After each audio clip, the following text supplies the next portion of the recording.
A new mock draft has the Spurs taking a pair of freshmen that could change the trajectory of the Spurs for years to come, especially with that 14th pick in the first round. I'll break down why and talk about some options the Spurs will have in this year's draft. What's good, Spurs Digest family? I'm Bryan Colbert here with another Spurs Digest video. Now we are approaching the 2025 NBA draft, and all eyes will be on the San Antonio Spurs because they currently hold the number 2 pick and the number 14 pick. Now, we have heard in news, and maybe I'll talk about it in another video, that the Spurs should be staying put at number 2, going after a guy like Dylan Harper. I called it when the Spurs first got the news about the lottery, and I truly think they will stay at number 2 and take Dylan Harper. But that's what makes this number 14 pick for the Spurs so valuable, because I know everybody wanted to move that number 2 pick, but I think you could still move 14 and still get yourself a star, or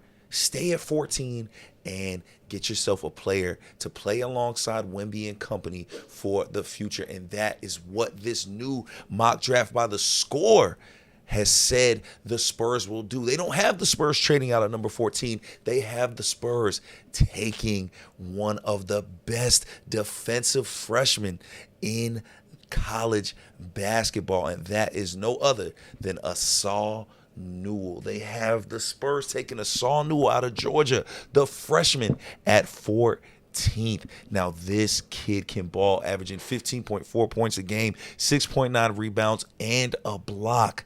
54% from the field with not a great three-point percentage. So I know you see that three-point percentage and immediately say, is this a guy we want on the San Antonio Spurs, because we're already struggling shooting? However, I think this kid's defense and the intangibles that he has makes up for his lack of shooting. And I truly think this kid can actually develop into a shooter. He knows how to score. His mechanics aren't terrible. However, I think he's going to have to shoot at a much higher clip, of course, for it to be effective in the NBA. But I do think it is something that with time he can work on. But when he's on the court for the Spurs, he is not going to be asked to shoot the ball. He is going to be looking to attack the rim, because that's what he does best. He plays above the rim and finishes with monstrous dunks. At 6'11", this kid is a monster at the power forward. And imagine that length on the defensive side with him and a guy like Victor Wembanyama. It's going to be a no-fly zone in San Antonio if they're able to get Asa Newell. Now, I personally don't know if he will fall like that, especially with the bigs in this draft class. However, I think going big here, if you do not trade, is a must-do for the San Antonio Spurs, especially if they are taking a guy like Josh Harper, because you need size. We saw that when Wemby went down. We saw that before Wemby went down, how bad we needed that size. And this type of length that Asa Newell gives, and so much youth as well, I think he is a perfect guy that we can bring into San Antonio and develop high reward, low stakes at 14. And honestly, I think this kid can truly ball. He is an athletic freak. He balled out for Georgia this year as a freshman. And to me, the sky's the limit for what this kid can do. He's had great workouts. He's strong. He dropped 20 points in his one game in the NCAA tournament and 21 points when he played his last collegiate basketball game outside of the tournament. This kid can play. I love the things he's able to do. You see his jump shot is not bad. You do not mind a jump shot like that coming in, because again, what you are getting on the defensive end from this kid to me is incredible. And pairing him up, that 6'11" long arm frame with a guy like Victor Wembanyama, to me is huge. Now, there are some variables about this kid that will make him drop to 14, because again, you look at him and you say, man, this is a top 10 pick at least. However, he is not a great passer. He is a little over aggressive at times on the defensive end, but to me, I think that's something that's going to be covered by how great all the other players on the Spurs defensively play. But it's really the passing, I think, when you have a big like that, especially too, because again, he is not a great shooter. However, I think what we would ask him to do, the way that Victor spreads the floor from the 5, I think you look at this guy and say we need him, because having 2 rim protectors like that is huge. We've seen what Jeremy Sochan's defensive ability has done, because Jeremy Sochan has the ability to switch. Well, this kid can switch at 6'11", but he also has that rim protecting ability that Jeremy Sochan doesn't always have, right? Like, Jeremy Sochan is an amazing athlete, and I love him at the 4 for the Spurs right now. However, if you can get a guy like this that doesn't necessarily have to start right now, but can play play in rotations, can play the 5 for you, can play a 4 for you when Wemby's on the court.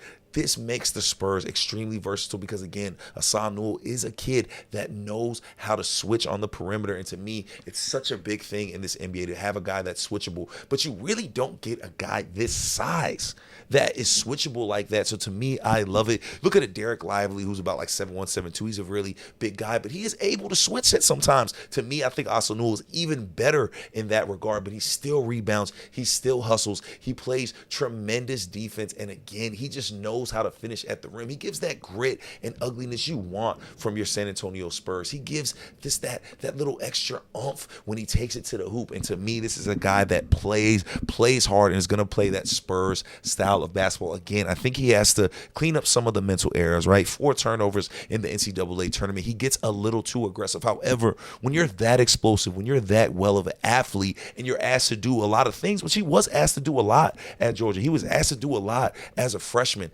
I am actually very excited about this. And honestly, not a guy I really thought about at 14 for the Spurs until I saw this mock draft by The Score. I mean, to me, the more I talk about it, the more I talk myself into really liking this. You see a lot of mock drafts with Spurs taking guard at 14, I think because they're assuming maybe they trade at number 2. But to me, you don't go another guard here, especially if you get Harper. You got to get some size and some length, especially if you're not using the number 14 pick to go get a guy like Giannis.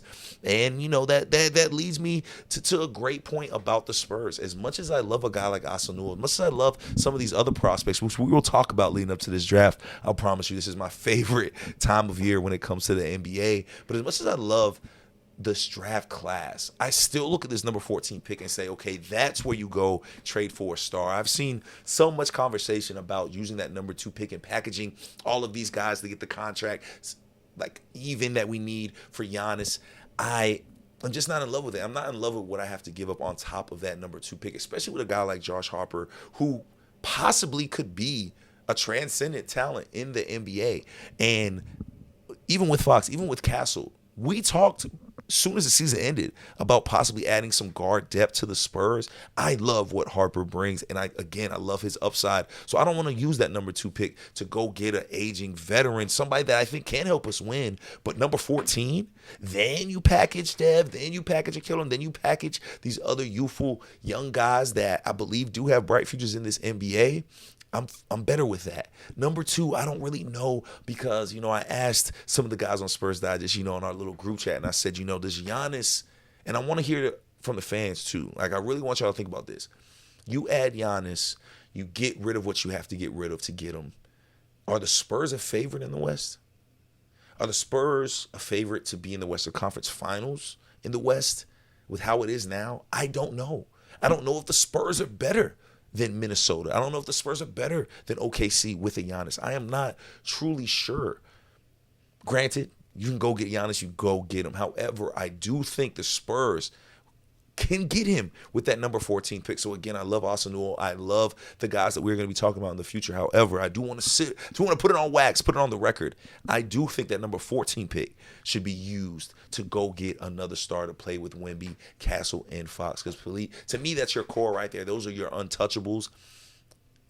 That number 14 pick is very, very valuable, and that's why I think. And honestly, we'll talk about this more. More stars may be available as well. We're talking about Giannis a lot, but who knows who else is really out there available. Again, the Spurs just desperately need size. Giannis brings them size, but maybe there's other ways to do it that aren't so expensive as a number 2 pick and multiple players. But again, I know you guys look at a guy like Giannis and say you want to, so let me know how you guys feel. Would you like a big like Asa Newell? Would you like to go get another freshman if you can? Are the Spurs too young? I personally think the Spurs are too young to get 2 rookies. Depending on what they are able to trade, if they're able to make a trade without even using these picks, who knows? Sky's the limit for the Spurs. One thing I know about my boy Ryan Wright, he gonna make some moves. So you just never know. But I want to hear from you all. What do you all think? Do you all think that the number 14 pick should be moved? Do you think the number 2 pick should be moved? Let's talk about it. Maybe one of your comments could spark an entire video for us, and we make a whole video around one of your comments. So we want to hear from y'all. Make sure you subscribe. Make sure you hit that doorbell to be notified every time we post. I'm Bryan Colbert here with Spurs Digest. Until next time,